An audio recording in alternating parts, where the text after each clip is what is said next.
All right, so I had some interesting thoughts on my way over here. Just thinking about the unconscious and what that really means. Because I think, in a way, the unconscious is it's not completely beyond our awareness, but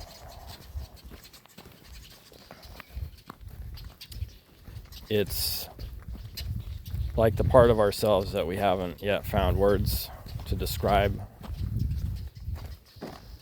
And so, to make ourselves more aware of what is going on within our nervous system,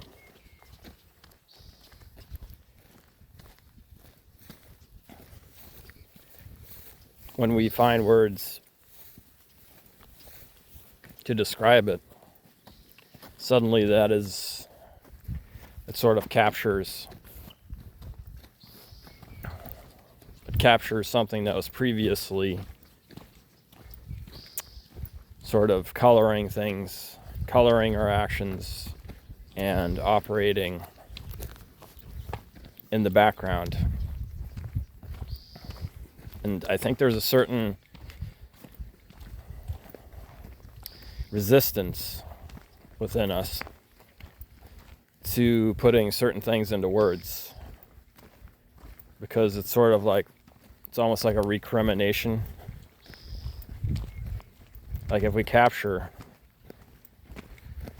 some part of ourselves by giving it a name, I think a lot of times there's an instinct of fear, like a fear that comes up that has to do with, if I name this experience, it will no longer be a fresh and free experience. It will now be a captive of my language system, and I will no longer be able to operate with impunity. So there's a freedom that we have in experiencing our feelings without words, and allowing ourselves to act freely without giving it thought. And so I think this is where it can be tricky to make the unconscious conscious, because we can feel, I think there's an innate feeling of like a predator being near as soon as we want to put words to something, particularly if we want to describe it to somebody else, like another person, or another person is trying to make us describe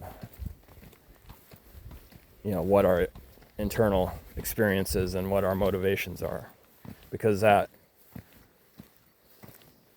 gives us the sense that it's going to be tampered with and distorted and misrepresented. And there's always that risk of there's certain things in you where you want to have the freedom, where you don't want to have the association of somebody else's eyes on that part of you as now like someone who's like been photographed as a judge of that part of your inner nature. And so there's a resistance to this, to revealing what our internal processes are and our internal feeling states, because it's I think it's often been associated with parental figures in our lives that sort of strong-armed their way into, deep, sensitive territory with really abrupt and clumsy hands. It's sort of like, if you've ever had the experience of being a child and then someone asks you with an angry voice to explain yourself, and the child's response will usually be like, I don't know. It's like, why did you do that? I don't know why I did that. Because the child can't really tell you under duress, what it's motivated by. It will only be left with the impression, oh, whatever I did was bad, instead of like actually being gently and softly guided through the emotional process where the child really has the freedom to look without judgment or condescension of like literally expressing the experience of what the sequence of internal motivating factors was. And so a good parent would be able to help a child sort of find its words to describe its feelings in a way so that the child can act in a way that is more in the child's own best interest, and it can recognize the disadvantages of acting out in certain ways, and then it can preserve its autonomy through a deep understanding of lingually of what its needs are, what its own needs are, because it's like the parent is like, by softly getting the child to explain themselves, it's teaching the child how to do a gentle self-assessment and to take note of desires and needs, and then how to best direct those desires and needs in a way that is going to cause the child the least amount of conflict and the most amount of reward. And so, unfortunately, a lot of us don't have this, modeled for us very well.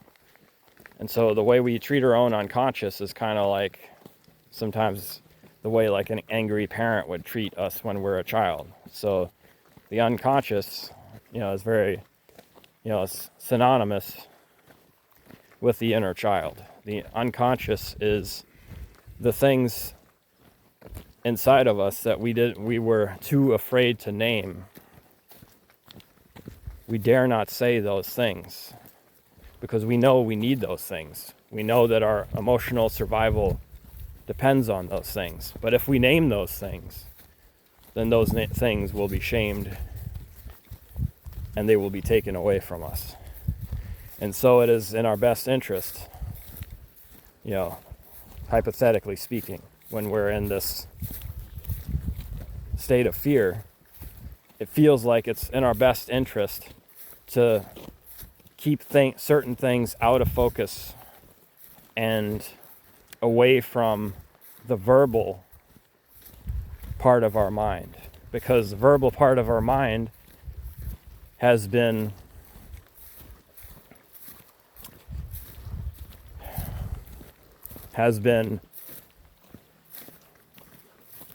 associated with an angry parent an angry, abusive parent that doesn't know what it's doing, and to give it any more information about our internal workings would be a self-betrayal. And so I think that's another thing where like people would have like a natural sort of fear and resistance to doing, certain types of therapy, particularly like learning to disclose like what is going on internally with them, because they fear the fallout of now having their language brain intersect with their emotional sort of habits that have yet to be put into words. And then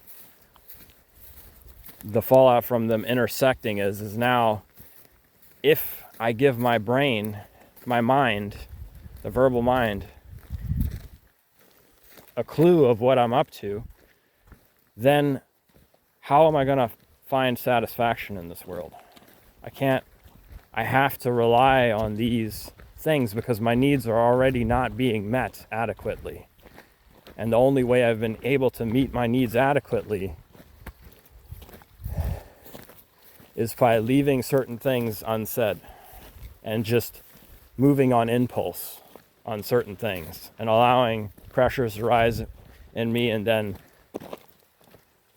sort of leaning on this, well, this is just what happens, because under these circumstances, this is how I react. And there's no changing it. There's no looking at it. There's no examination of it. This is just how I am. This is just how I do things. Don't fucking mess with my survival. So that's, I think an interesting consideration to take into account of why someone might be resistant to transferring some of their emotional habits, some of the unsaid things within them, and allowing the verbal part of their mind access by putting it into words, because that is dangerous. It's like giving the enemy information about where your location is. Anyhow, so just some interesting thoughts I wanted to log before they, go off into the ethers. And you guys have a good one.